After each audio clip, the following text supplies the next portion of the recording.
உலகெங்கும் இருக்கும் spiritual tax Tamil நேயர்கள் அனைவருக்கும் ஆஸ்ட்ரோ பூர்ணாவின் அன்பார்ந்த வணக்கங்கள். உங்களை எல்லாரையும் இந்த நல்ல காலம் நிகழ்ச்சியின் மூலமாக சந்திக்கிறதுல பெருமகிழ்ச்சி அடைகிறேன். இன்னைக்கு நாம பார்க்கக்கூடிய பதிவு ஜூலை மாத பலன்கள். இந்த ஜூலை மாதத்துல இருக்கக்கூடிய கோச்சார கிரகங்களின் நிலவரங்கள் அப்படின்னு எடுத்துக்கும் போது ரிஷப ராசியில செவ்வாய் பகவான், அடுத்து மிதுன ராசியில சூரியனாகப்பட்டவர் இருக்கிறார். கடக ராசியில புதன், சுக்கிரன், குரு பகவான் இந்த 3 கிரகங்களும் சேர்க்கை பெற்று இருக்கு.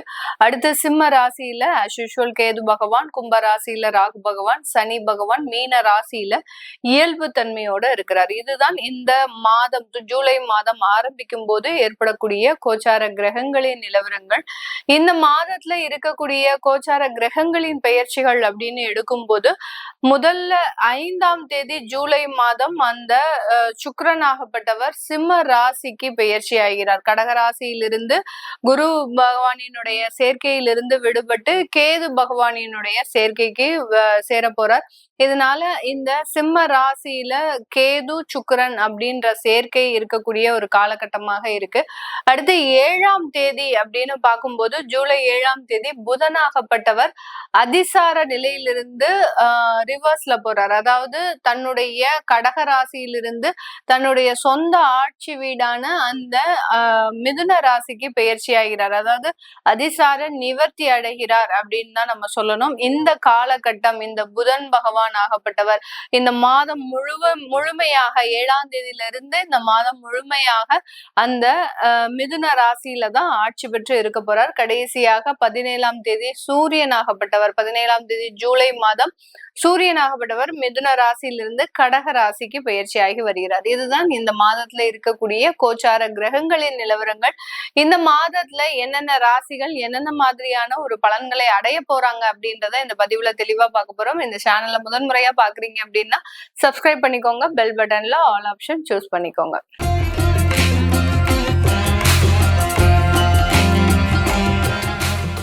ரிஷப ராசி என்பர்கள் காலபுருஷனுக்கு 2ஆம் இடத்துல இருக்கிறதுனால எப்போதுமே பாத்தீங்கன்னா அதிகப்படியான ஒரு வருமானத்தை நோக்கிதான் இவர்களினுடைய சிந்தனைகள் அப்படின்றது இருக்கும்.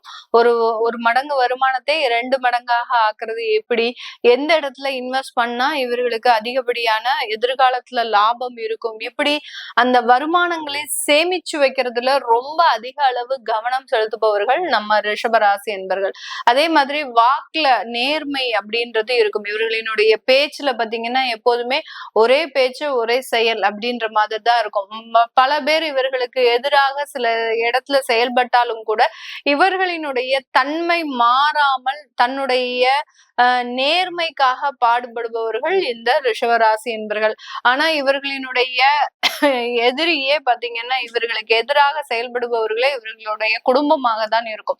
குடும்பத்துல இருக்கிறவர்களுக்காக இவர்கள் எவ்வளவுதான் அட்ஜஸ்ட் பண்ணி போனாலும் அந்த குடும்பத்துல இருக்கக்கூடிய நபர்கள் இவர்கள் எப்பண்டா வீழ்வாங்க, நம்ம அதை பார்த்து சிரிக்கணும் அப்படின்ற மாதிரியாக அந்த குடும்பத்துல இருக்கக்கூடிய நபர்கள் தான் இவர்களுக்கு மிக அதிகமாக எதிரிகளாக இருக்கக்கூடிய ஒரு நபர்களாக இருப்பாங்க. நிறைய ரிஷபராசி அன்பர்களினுடைய குழந்தைகள் பாத்தீங்கன்னா சொன்ன பேச்சை கேட்க மாட்டாங்க. இவர்களினுடைய குழந்தைகள் ரிஷபராசி என்பவர்களினுடைய குழந்தைகள் தனுசு ராசியாக இருந்தது அப்படின்னா தனுசு ராசி, அடுத்து பாத்தீங்கன்னா துலாம் ராசி அன்பர்கள் அந்த குழந்தைகள் இந்த ராசிகள் எல்லாம் இருந்தது அப்படின்னு பாத்தீங்கன்னா சுத்தமா அந்த பேச்சை இவர்களினுடைய பேச்சை கேட்காத ஒரு குழந்தைகளாக தான் இருப்பாங்க. அப்படிதான் வளருவாங்க. இவர்களிடம் இருந்து தள்ளி தான் இவர்கள் அந்த குழந்தைகள் எப்போதுமே இருக்கக்கூடிய ஒரு அமைப்பு அப்படின்றது இருக்கும். இதனால இந்த ரிஷபராசி என்பவர்கள் மிகப்பெரிய அளவுல மன உளைச்சலுக்கு ஆளாகக்கூடிய ஒரு அமைப்பு அப்படின்றது அந்த வாழ்நாள் முழுமையாக இருக்கக்கூடிய ஒரு அமைப்பாக இருக்கும். இவர்களுக்கு இந்த மாதத்துல பாத்தீங்கன்னா உங்களுடைய ராசி அதிபதி 4ஆம் இடத்துல கேதுவோட சேர்க்கை பெறுகிறார். 4ஆம் இடம்ன்றது சுகஸ்தானம். இதனால இந்த காலகட்டம் இந்த ரிஷபராசி என்பவர்கள் உங்களுடைய வருமானத்துல ரொம்ப கவனமாக இருக்கிறது நல்லது. ஏன்னா ஏதாவது ஒரு இடத்துல நீங்க ஆன்லைன்ல ஷேர் மார்க்கெட்ல ஓரளவுக்கு நல்ல உங்களுக்கு ப்ராஃபிட் வந்துட்டு இருக்கிற நேரத்துல நேரத்துல அந்த ப்ராஃபிட்டுக்கு அதிகப்படியாக ஆசைப்பட்டு உங்களுடைய பணத்தை இழக்கக்கூடிய ஒரு நேரமாக தான் இந்த ஜூலை மாதம் இருக்கும். அதனால எந்த இடத்துலயும் அளவுக்கு அதிகமான ஒரு ஆசை அப்படின்றது வச்சிடாதீங்க. வச்சுட்டீங்க அப்படின்னா அந்த இடம் உங்களுக்கு அழிவை நோக்கி போகக்கூடிய ஒரு நேரமாக தான் இருக்கும். இந்த ரிஷபராசி என்பர்களை பொறுத்த மட்டுக்கும் இந்த குரு பயிற்சி, சனி பயிற்சி, அடுத்து பாத்தீங்கன்னா இது எல்லாமே உங்களுக்கு சாதகமாக இருந்தாலும் கூட இந்த சுக்கிரன் அப்படின்ற கிரகம் மிகவும் ஒரு பாதகத்தை கொடுக்கக்கூடிய ஒரு கிரகமாக தான் இருக்கும். ஏன்னா உங்களுடைய 6ஆம் வீட்டு அதிபதியும் அந்த சுக்கிரன் தான். அதனால எப்போதுமே அந்த கடன் சுமையை உங்களுக்கு கொடுத்துக்கிட்டே போய்கிட்டே இருக்கும். அதனால உங்களுடைய ராசி அதிபதியும் அந்த சுக்கிரனாக இருக்கிறதுனால இந்த சுக்கிரனுடைய நகர்வை பொறுத்து நீங்க எந்த விதமான இன்வெஸ்ட்மெண்ட் பிளானும் வச்சுக்கணும். அப்படி இல்லாத பட்சத்துல பெரிய பெரிய இடத்துல நீங்க மாட்டிக்கொள்ளக்கூடிய ஒரு நேரமாக தான் இந்த ரிஷபராசி என்பர்களுக்கு இருக்க போகுது. இந்த காலகட்டம் இந்த ரிஷபராசி என்பர்களுக்கு வருமானத்துல பெரிய அளவுக்கு தடைகள் இல்லாம இருந்தாலும் அந்த வருமானத்தினுடைய சேமிப்புல சில பிரச்சனைகள் இருக்கிறதுக்கு உண்டான ஒரு நேரம்.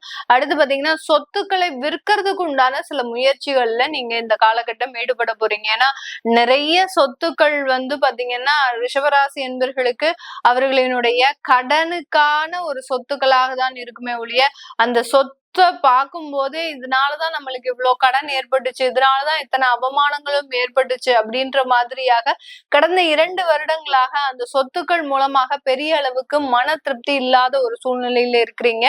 இதனால இந்த காலகட்டம் இந்த ரிஷபராசி என்பவர்களுக்கு அந்த சொத்துக்களை விற்கக்கூடிய முயற்சிகள்ல ஈடுபடக்கூடிய ஒரு நேரம். ஏன்னா உங்களுடைய 4ஆம் வீட்டு அதிபதி 3ஆம் இடத்திற்கு பயிற்சியாகி வர்றதுனால அந்த சொத்து விற்பனை அப்படின்றது மிக எளிமையாக துரிதமாக இத்தனை மாசமாக 6 மாத காலமாக அந்த சொத்து விற்கிறதுக்கு சில முயற்சிகள் செய்தும் அதுல பெரிய அளவுக்கு நமக்கு நல்லது இல்ல. இந்த மாசம் ஒருத்தவங்க வந்தாங்க, பார்த்தாங்க, முடிச்சாங்க அப்படின்ற மாதிரியாக அந்த சொத்து விற்கக்கூடிய முயற்சிகள்ல நல்ல ஒரு சாதகமான ஒரு பலன்கள் அப்படின்றது இருக்கும். சில பேருக்கு பாத்தீங்கன்னா அந்த நோய் தொந்தரவுகளினுடைய தீவிரம் ஏதாவது ஒரு தேவையில்லாம ஸ்கேன் பண்ண சொல்லியிருப்பாங்க. அந்த ஸ்கேன் மூலமாக நம்மளும் அதை தெரிஞ்சு வச்சுக்கிட்டா நமக்கு உடம்புல ஒண்ணும் இல்லை அப்படின்னு நினைச்சு நம்ம சந்தோஷப்பட்டுக்கலாம் அப்படின்னுக்காக நீங்க முன்னெச்சரிக்கை ஒரு சில விஷயங்களை செய்து அது இந்த காலகட்டம் ஒரு சின்னதா ஒரு நோய் சம்பந்தப்பட்ட சில பிரச்சனைகளை கொடுக்கறதுக்கு உண்டான ஒரு நேரம். அதுதான் அந்த சுகஸ்தானத்துல இருக்கக்கூடிய உங்களுடைய ராசி அதிபதி கேதுவோட சேரும் போது சில வெளிப்படையான சில மாற்றத்தை கொடுக்கறதுக்கு உண்டான ஒரு நேரமாக இருக்கும். உங்களுடைய உடல் பலவீனங்கள், உங்களுடைய மனதளவு பலவீனங்கள் ஏற்படக்கூடிய ஒரு நேரமாக தான் இந்த மாதம் ஜூலை மாதம் இந்த ராசி என்பர்களுக்கு இருக்க போது.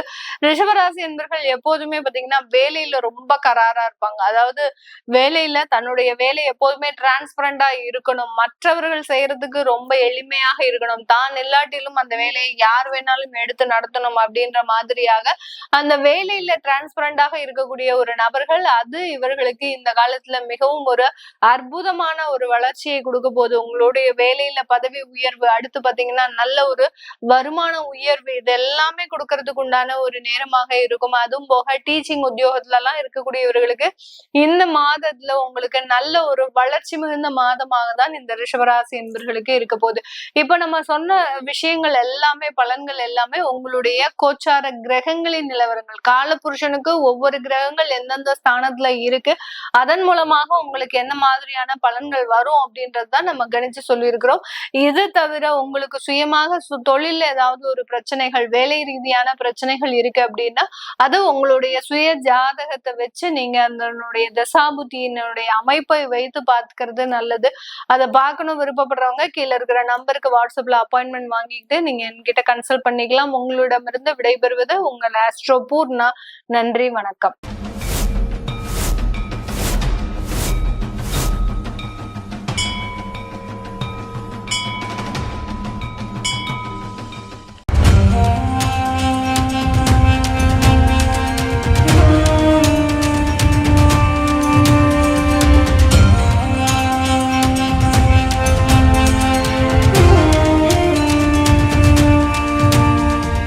எல்லா ஊர்லேயும் சாமியை அடித்து துரத்தி அனுப்புகிறாங்க. அதன் பிறகு பார்த்தீங்கன்னா இந்த பூண்டிக்கு வராரு. இங்கே இருக்கவங்க பக்கத்தில் இருக்கவங்க எல்லாம் சேர்ந்து சாமியை திருவண்ணாமலைக்கு போகிற வழி மல்லவாடி காட்டில் எடுத்து போய் வெட்டி போட்டு வந்துடுறாங்க. எப்படின்னா தலை தனியாக, கை தனியாக, கால் தனியாக, பீஸ் பீஸாக வெட்டி போட்டு வராங்க.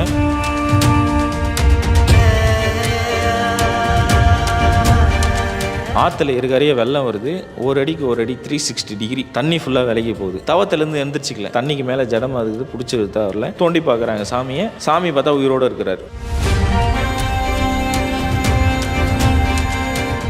பூண்டி மகான் பார்த்தீங்கன்னா மேற்கு ஒரு திண்ணையும் கிழக்கு ஒரு திண்ணையும் இருந்தது. இந்த கிழக்கு திண்ணையில் அந்த திண்ணையில் உட்கார சொல்ல தான் 19 வருட காலங்களாக பூமியில் கால் படலை.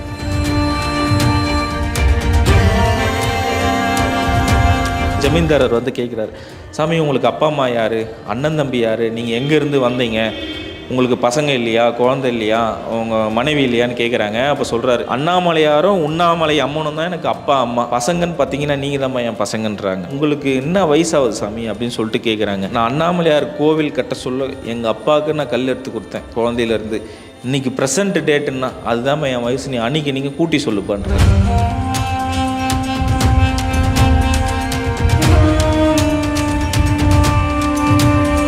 என்னை பார்க்கணுன்னு ஆசைப்பட்டால் திருச்செந்தூர் முருகர் கோயிலில் பாதாள லிங்கத்தில் ஐபூதங்களில் நான் ஒன்று, நீ வந்து என்னை எப்போ வேணால் தரிசனம் பண்ணிடான்னு குறிப்பு கொடுத்துட்டு போயிருக்காரு.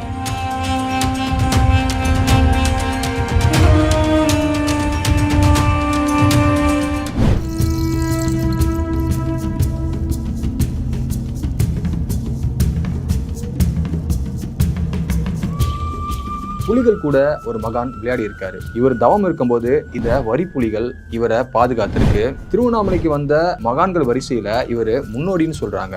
ஈசான்ய ஞான தேசிகர் ஐயா, இவருடைய வாழ்க்கை வரலாறு தான் நம்மளுடைய தேடல் பயணத்துல பார்க்க போறோம்.